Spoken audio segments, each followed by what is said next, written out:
Dios les bendiga, soy el pastor Gilberto Gutiérrez de la Iglesia Bautista Obreros de México DF. Me da mucho gusto saludarles en este miércoles 14 de julio 2021. Teología de la Esperanza. En nuestra serie estamos en el devocional número 26. Nuestra esperanza es segura, así le llamaremos a la enseñanza de hoy y nos basaremos en Tito, carta de Pablo a Tito, capítulo 1, versículos 1 a 3. Dice así: Pablo, siervo de Dios y apóstol de Jesucristo, conforme a la fe de los escogidos de Dios y el conocimiento de la verdad que es según la piedad, en la esperanza de la vida eterna, la cual Dios, que no miente, prometió desde antes del principio de los siglos, y a su debido tiempo manifestó su palabra por medio de la predicación que me fue encomendada por mandato de Dios, nuestro Salvador. Amén. Está más que probado que Pablo entiende la importancia de la esperanza en su vida. Es decir, él pone la esperanza como base de su ministerio apostólico. En todas sus salutaciones, en todas las salutaciones de sus cartas, la usa como parte de su identidad. Cuando dice quién es él, involucra la esperanza en su definición, pero nunca tan clara y tan exhaustivamente como en esta carta, que por cierto, tiene una de las más largas introducciones de todas sus cartas. Solo la de Romanos y la de Gálatas son más amplias que esta de la carta a Tito. Pablo nos presenta la esperanza como el contexto de su llamamiento. Le explico eso. Él nos dice quién es. En su texto dice quién es. Su introducción: siervo de Dios y apóstol de Jesucristo.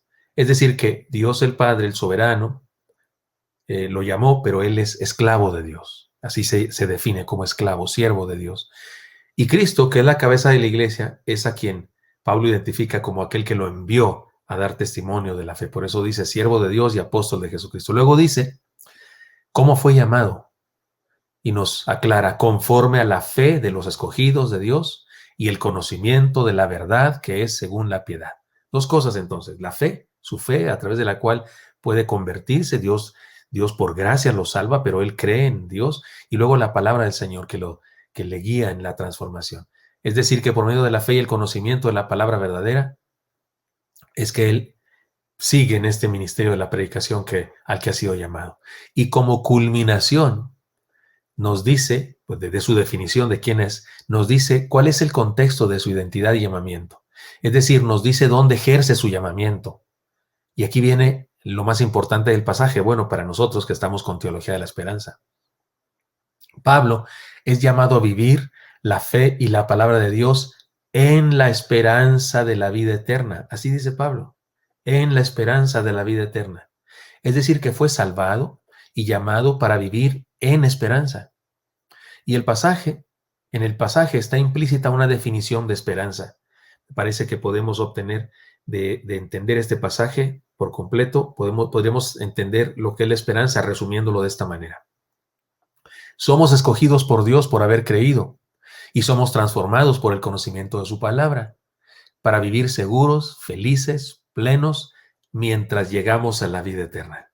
Porque recuerde que la esperanza es una experiencia en la tierra. En el cielo no vamos a necesitar esperar nada, tendremos todo. Pero mientras llegamos a esa promesa de vida eterna, permanecemos acá llenos de esperanza. Por eso digo, somos escogidos por Dios por haber creído, somos transformados por el conocimiento de su palabra para vivir seguros, felices y plenos en este transitar mientras llegamos a la vida eterna. Es lo que dice este pasaje. Ahora bien, la siguiente parte del texto nos explica lo que podríamos llamar el triple fundamento de nuestra esperanza. Sí, porque Pablo habla de tres firmezas o tres puntos fuertes, sólidos de la esperanza que tenemos usted y yo. Número uno, nuestra esperanza está fundada en el carácter de Dios.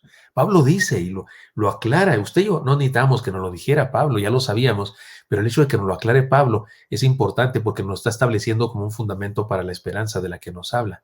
El texto dice, la cual, cuando se refiere a la esperanza de vida eterna, dice, la cual Dios, que no miente, y luego sigue hablando, leeremos al ratito lo demás, pero aquí dice, la cual Dios, que no miente, o sea, nuestra vivencia esperanzada de todos los días se solidifica en la realidad de un Dios veraz. Dios no miente, porque mentir sería ir en contra de su carácter, en contra de su identidad. los dioses paganos, los dioses de la mitología de todos los pueblos, eran dioses que envidiaban, que se mataban, que se engañaban, que el único Dios verdadero, porque solo hay un único Dios verdadero, no miente, no miente, va en contra de su naturaleza. Dios nos ha dicho que si creemos en Él tenemos vida eterna y que mientras llegamos a la eternidad nos ofrece vivir una vida con la seguridad de que pase lo que pase, llegaremos al cielo. Y ante esa promesa, nuestra vida puede ser plena y segura. ¿Por qué? Porque Dios no miente. Pablo nos lo aclara, insisto, ya lo sabíamos. A usted y yo sería blasfemo pensar que Dios miente, pero el apóstol Pablo nos lo aclara para decirnos, ten esperanza. Está fundada primeramente en el carácter de Dios. Y todo esto se funda en nuestro Dios que siempre dice la verdad. Es decir, Dios nos ha dicho que si creemos en Él tenemos vida eterna y que mientras llegamos a la eternidad nos ofrece vida plena. Además, por supuesto que esa promesa nos la dio Él. Entonces, todo esto que decimos de la esperanza se fundamenta en nuestro Dios que siempre dice la verdad. En segundo lugar, nuestra esperanza se funda en el plan de Dios. Nuestra esperanza se funda en el plan de Dios. Dice Pablo, prometió este Dios que no miente, prometió desde antes del principio de los siglos. Lo que nos ha prometido el Señor no es un asunto emergente, no es un accidente, no es algo que se le ocurrió decir a Dios o hacer a causa de algún asunto circunstancial, como que dijo Dios, estos ya la regaron, ahora ¿cómo le hago? ¿Qué plan sigo? ¿Qué plan sigo? Digo, pues sí, güey. No, no, no, no. Lo que Dios nos ha prometido es un plan perfecto, decidido por Él desde antes de los tiempos, antes que existiéramos nosotros. Es decir, que Dios, omnisciente como es, o sea, todo conocedor, el Señor tiene presciencia, o sea, previo conocimiento de las cosas. Y en su omnisciencia entonces sabía de nuestra caída y aún antes de que sucediera, preparó un plan para salvarnos. Y también preparó un camino de seguridad basado en su palabra, sus promesas y la seguridad de su carácter, inmutable y veraz. Por eso cuando estamos atribulados o cuando estamos, no sé, con tentación a desesperanzarnos y pensamos, ay Dios, ¿dónde estás? No, no faltemos al respeto. Él no anda así como distraído, como que se nos le olvidamos, como que dice, ¿y ahora qué hago con este? ¿Cómo lo salvaré? No, Señor, Él tiene un plan perfecto. Desde antes de la fundación del mundo, desde antes del origen de los tiempos, Él había establecido un plan para salvarnos y también había planeado un proceso, un proyecto para bendecirnos mientras vivimos y llenarnos de esperanza. Así que, y todo esto está fundado en ese plan perfecto de Dios. Y en tercer lugar, nuestra fe se funda en el testimonio de la palabra y la historia de la fe. Mire, dice el versículo 3, y a su debido tiempo es Pablo, que se está describiendo a sí mismo, está definiendo a sí mismo, y en el describirse a sí mismo, introduce el tema de la esperanza, y luego dice, y a su debido tiempo, este Dios que no miente, manifestó su palabra por medio de la predicación que me fue encomendada por mandato de Dios nuestro Salvador. Pablo está diciendo que el Señor nos dio esa esperanza para vivirla ahora mientras llegue el día de nuestra redención total. Y Pablo está siendo un testimonio viviente de que es verdad. Déjeme decirlo de esta manera. Muchos antes que nosotros han vivido en esperanza. No somos los primeros en tener esperanza, ni somos los primeros en tener que luchar si tenemos esperanza o no, nos desesperanzamos, tenemos dudas, dificultades. No somos los primeros, no somos los primeros. No podemos decir, Señor, ¿por qué a mí? No, no todos los cristianos antes que nosotros, héroes de la fe, han tenido las mismas luchas que nosotros y también se han podido sostener por medio de la esperanza, por medio de la seguridad de lo que Dios les dijo.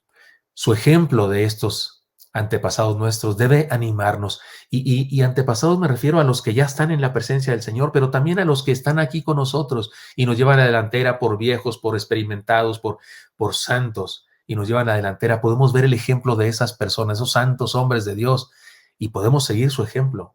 Pablo mismo se define como un predicador de esta esperanza y lo compartió en su tiempo porque también la vivió, porque también la experimentó. Alguien me preguntó alguna vez, ¿usted obliga a sus hijos a tener la misma fe que usted? No, no los obligo a tener la misma fe que yo, pero yo sí estoy obligado a modelarles lo que me parece que es la mejor opción. Y eso es lo que hacemos con las nuevas generaciones. Modelamos, ejemplificamos, es decir, cómo vivir en esperanza para que ellos también puedan decidir lo mismo. La enseñanza es clara. La esperanza funciona. La esperanza funciona. Así es que sí, hay un triple sostén para nuestra esperanza. El carácter de Dios, un Dios que es veraz. El plan de Dios, decidido antes del origen de los tiempos. Y el testimonio de la palabra, y me refiero a la Biblia, y la historia de la fe, porque la palabra es historia. Pero además, después de la Biblia, después de que escribió la Biblia, hay una historia de la fe y seres humanos viviendo la esperanza que son ejemplo para nosotros. Deberíamos seguir ese ejemplo. Así es que, por eso digo que hay una pregunta obligada. ¿En dónde está fundada nuestra esperanza? Porque la esperanza cristiana tiene un triple fundamento según este pasaje. ¿Dónde está fundada su esperanza, amigo o amiga que me escucha, que alguien le pasa los devocionales? ¿Dónde está fundada su esperanza? ¿En una religión, en un rito, en una declaración, en un profeta o en un llamado apóstol o en uno mismo? ¿En qué está fundada su esperanza? He aquí, no la mejor opción, la única verdadera. Dios manifestado en su Hijo Jesucristo. Nuestra esperanza es segura. Hermanos, vivamos la esperanza. Compartamos esto con nuestros amigos y familiares, amigos que me escuchan. Solo en Dios hay esperanza y en su Hijo Jesucristo. Si no ha hablado con Él, si no le ha entregado su vida, háganlo ahora mismo. Entréguele su vida. Él es nuestra esperanza. Señor Santo, pongo en tus manos a todos los que me escuchan, a mis hermanos en la fe, que estamos viviendo situaciones tal vez difíciles, complicadas. Te digo que nos des ánimo, fortaleza, Señor, a los desanimados. Dales esperanza, Señor. Infúndeles por tu Santo Espíritu el amor, la fe y la esperanza. Y bendice también a aquellos que están acercándose a la fe, que están conociendo cosas de la palabra tuya y conociendo el mensaje del Evangelio. Permíteles conocerte también, Señor, entregarte la vida. Pongo en tus manos a todos, en Cristo Jesús. Amén. Espero que eso sea útil para usted y me encantaría encontrarle el día de mañana. Hasta pronto.